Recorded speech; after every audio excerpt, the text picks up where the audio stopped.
Hello and welcome to day 134. I got to write down notes to keep track, even though it's one after the other.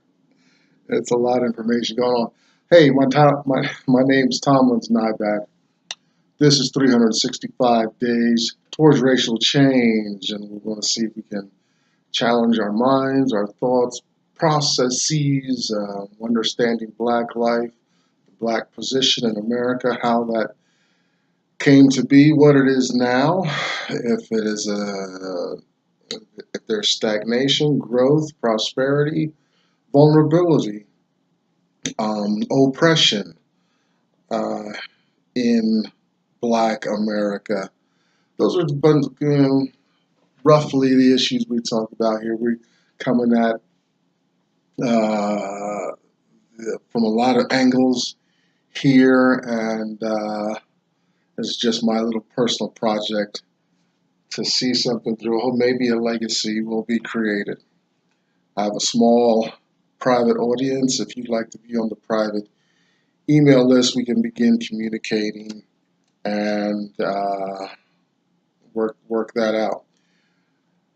Two thoughts have emerged since two primary points of focus have emerged since I started this project. First point of focus is of the American mind, white or black, and all the races and colors in between. First in that thought of the mind, American mind, is for black people, are black people still perpetuating attitudes and issues of slavery in their daily lives, even here 450 years later uh, from slavery and being brought from Africa? Note that we are no longer African. We're not African Americans. Africa's been bred out of us over an extremely long time. We don't know the language. We don't carry their customs. You know, Africans coming over today are Africans. I'm an American that happen to be black.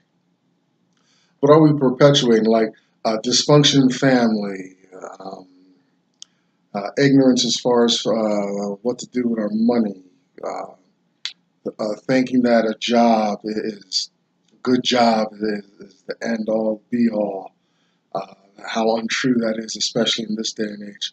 And on the flip side of the same coin is does the white mind of privilege, expectation of favor, power in America get passed on from generation to generation? That's the first thought, those two parts of the first thought. Second thought is for financial literacy, black people understanding disposable income, leverage, business entities, Federal Reserve, um,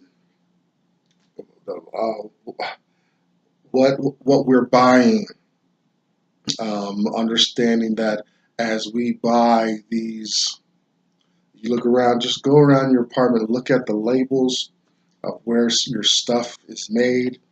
Very little is made in America, and this trinkets and toys, mostly electronic gadgets, especially that we have, are made elsewhere.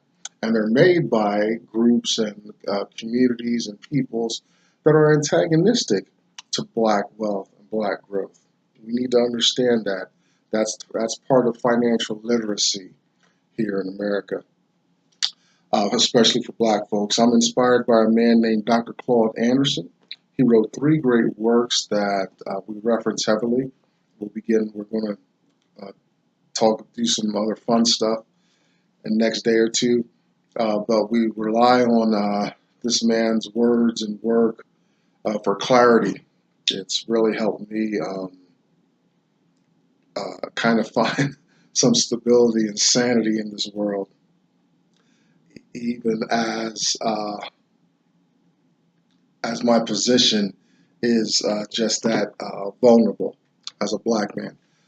His name's Dr. Claude Anderson. You can find him all over YouTube. I want you to get these books as well. I'll give him some free publicity. I don't care, because he brought some clarity to my life right when I needed it. I'm glad I stumbled onto his work. A Black History Reader, 101 Questions You Never Thought to Ask. Black Labor, White Wealth, Search for Power and Economic Justice. And Powernomics, Dr. Anderson's National Plan to Empower Black America. Know that these works are a decade old, roughly. Uh, but, I hope he understands that there's a legacy potential there that if blacks get a hold of this en masse, then some of those strategies has worked out in there will come to fruition. We'll see. This is my little part in contributing to that besides my personal mental health. Behind me, you see the hashtag us2. You'll find black women there supporting each other, conversing. Check out Black Enough, BLAGGENUF, here on the World Wide Web. Also for Dr. Anderson, you can find him at powernomics.com and the Heritage Institute in Washington, D.C. If you found me here on the World Wide Web, YouTube stuff, then you've got the electronic know-how. You have access to the information, and you can find your community. Just Google your greatest, most crazy wish, and I guarantee you there's a community out there for it.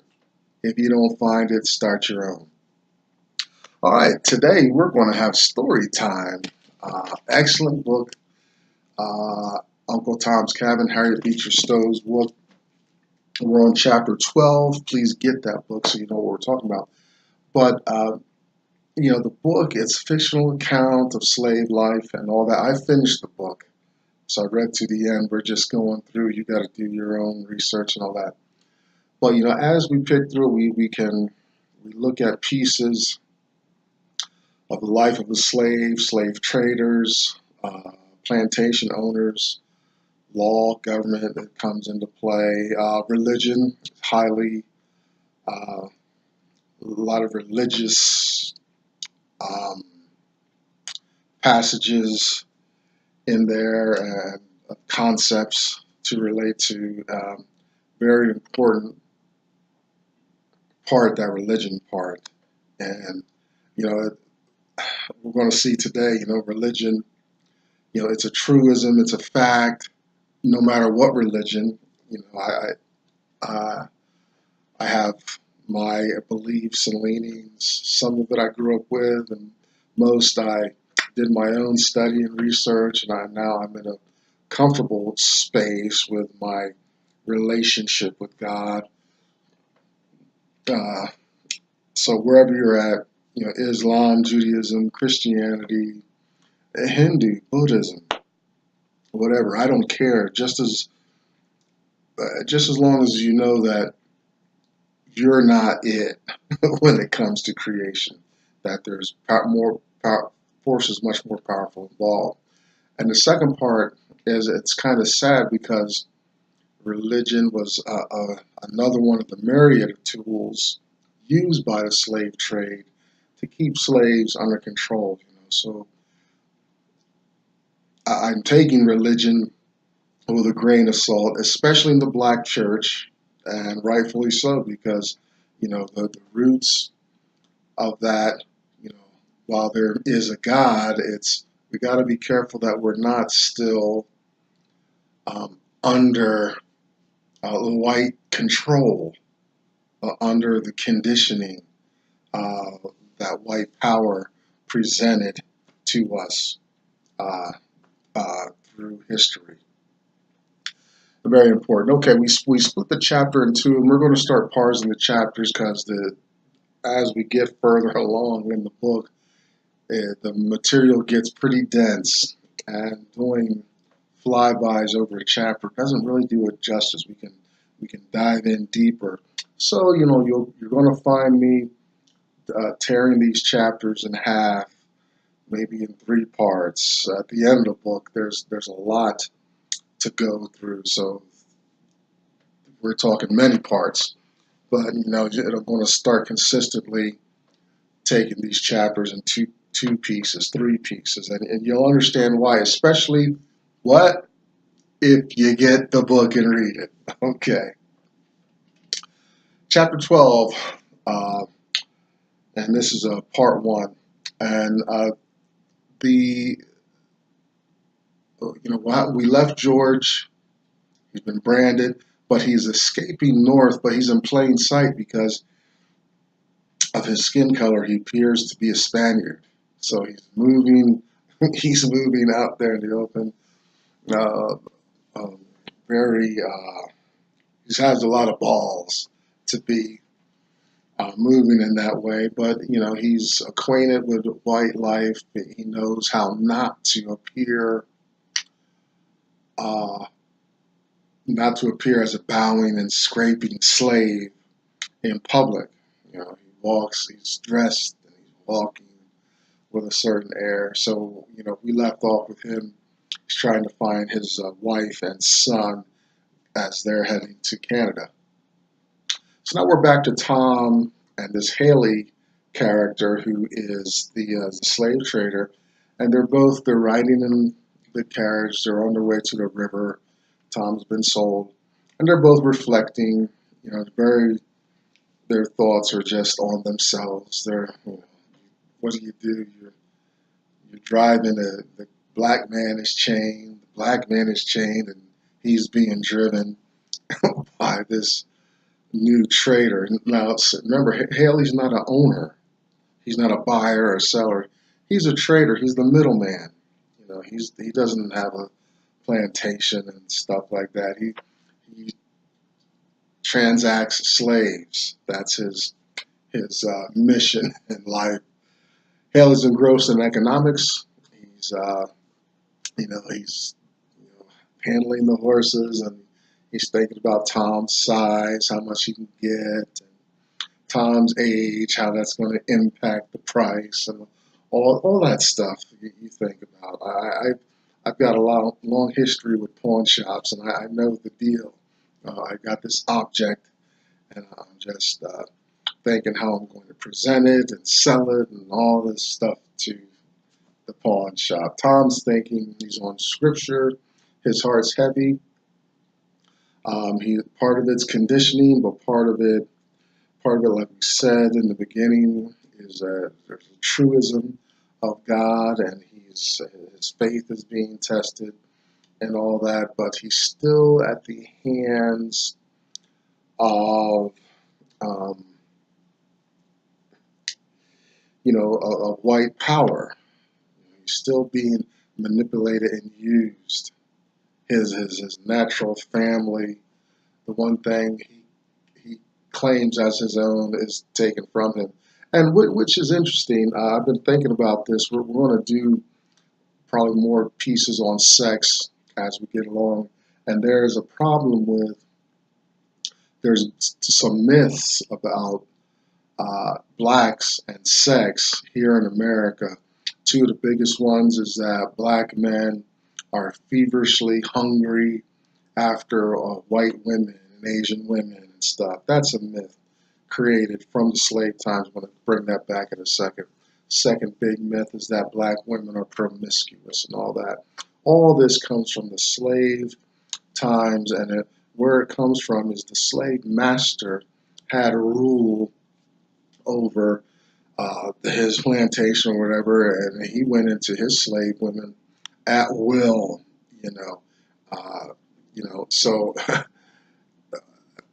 like for the white man to save face, he brands the women as promiscuous, and with this, the the just the male phallus will say, when thinking of that in relation to white women, then the dynamic is turned, and you've got this polygamous white man having sex, raping women at will, the women he owns, and somehow that argument turns around to where black men are labeled as uncontrollably attracted to white flesh, which is so misleading because see, the black man in slavery times was uh, always kept in his place, um, always stripped of his power, uh, tossed around like the black women were tossed around in the hands of the master and all that sexually. Well, the black man was commanded to raise up these families. He was sold, and you know that was it. He was commanded. He had no control. He had no. So it's pretty interesting that white society would come up with these myths of these black men so hungry after white women, and that's totally false. Frederick Douglass, in his day, wrote on that very subject. I've written it papers on that in college myself. Uh, so Tom, he's encouraging himself with scripture, but he's stripped of power. Tom has no power. We've not seen him exercise any power up to this point except to dissuade um, his potential allies from retaliating against the white power that's oppressing him in these ways. On the way, Haley looks at a few advertisements. On the way, Haley he knows which markets are happening en route. He's a businessman. He's got all this down pat. So he's looking at some advertisements on the way. Informs Tom that Tom has to go to be locked up in jail while Haley stops in a town to do some business. We come to a pretty long section here in the chapter. A woman named Hagar. She is an elderly black slave in her 60s. She's there in the market with her last son. She's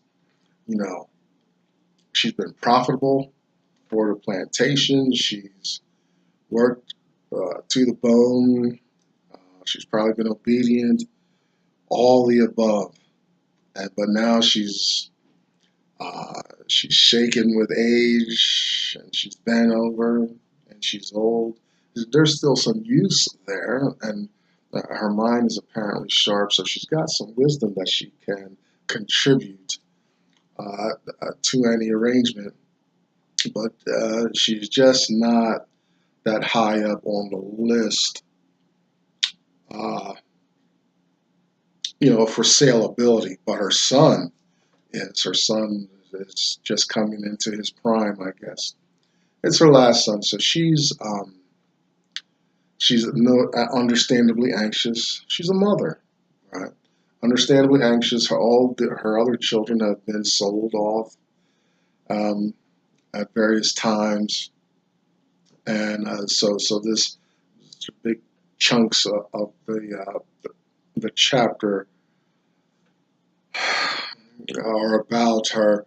She's trying to encourage herself and speak some unity into existence. Haley's there. He's examining this property. He's taking their dental, and he's asking them to bend over, do various poses and positions to see how well they are. And Hagar's greatest fears come to pass. Her son is taken to the auction block alone, and her heart just sinks and sinks, and that eventually her and her son have to be separated by force. Another man, Harriet Beecher Stowe, shows that another man buys Hagar out of pity. But you wonder how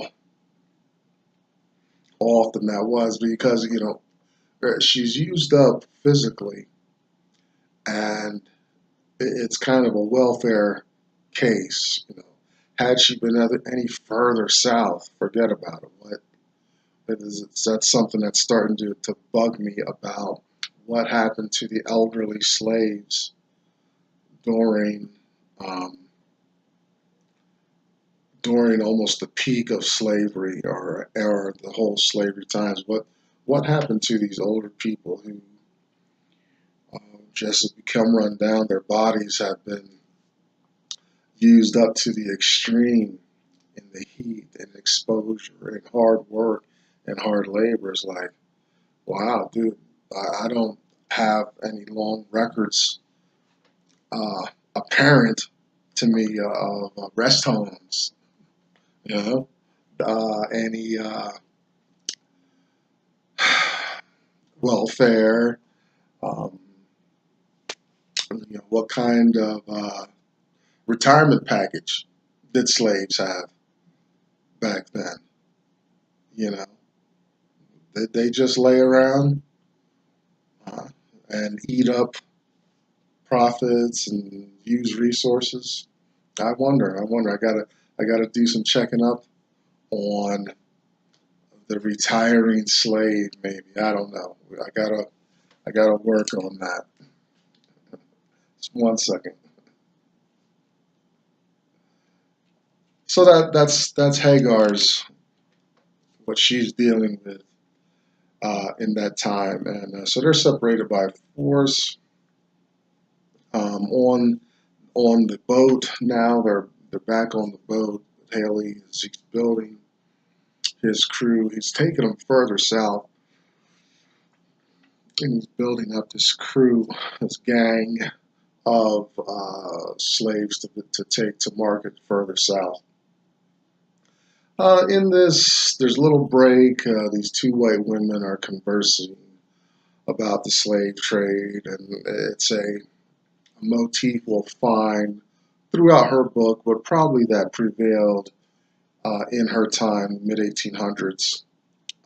In America at that time there was the argument, well, the slaves are people.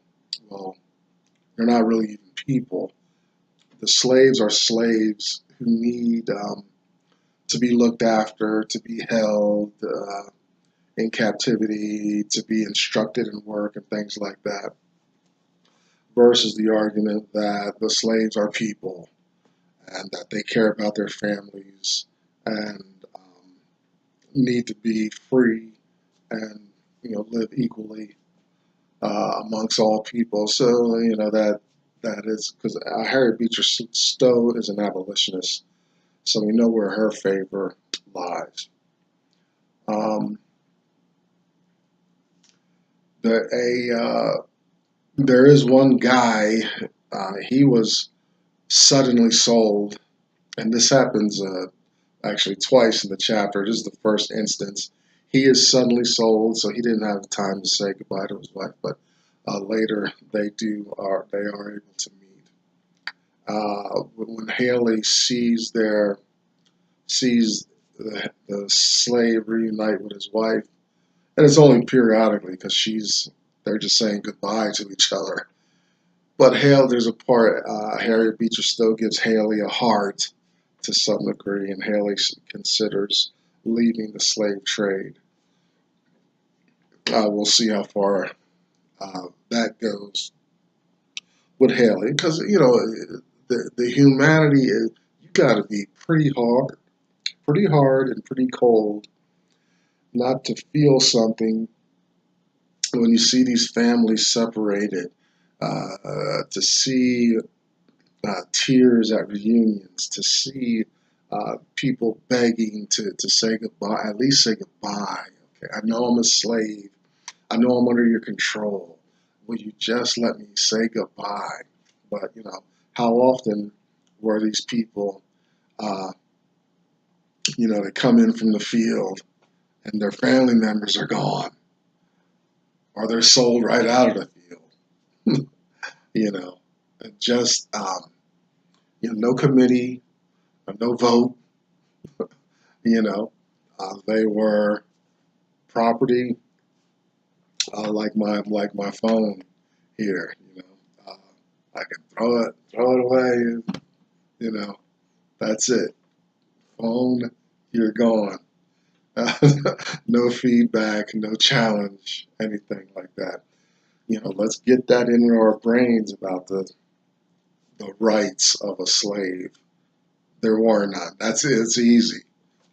Slave law, easy.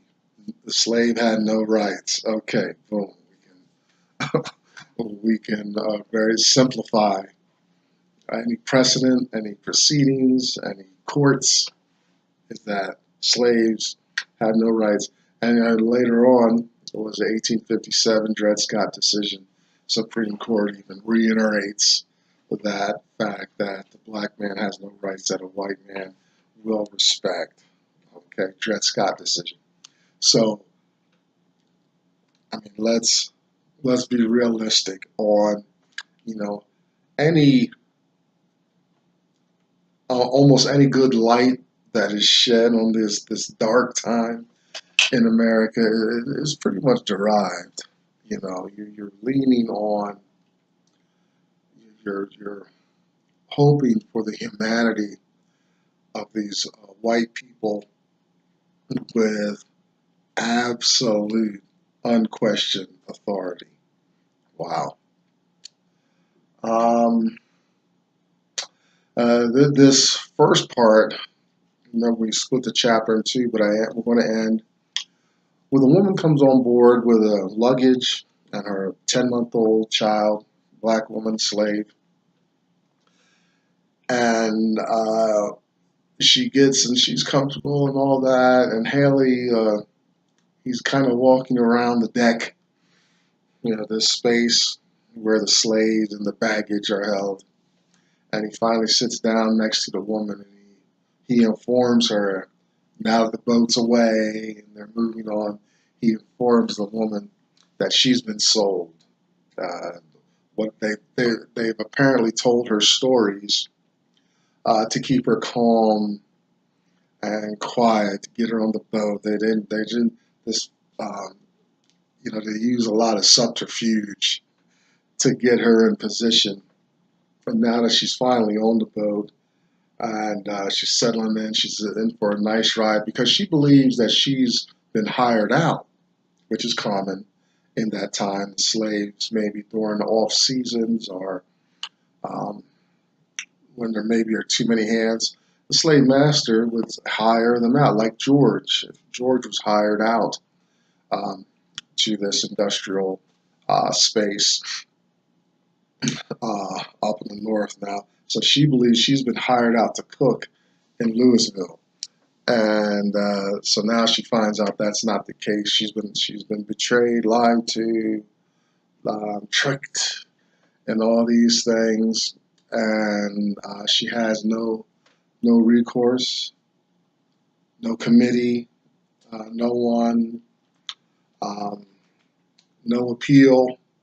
It's just done. You're sold, over, done. And so she's got to live with that. We're going to leave it there, and we're going to find out what happens to this woman and what's going to happen with Tom on the rest of this trip on this barge, or probably these,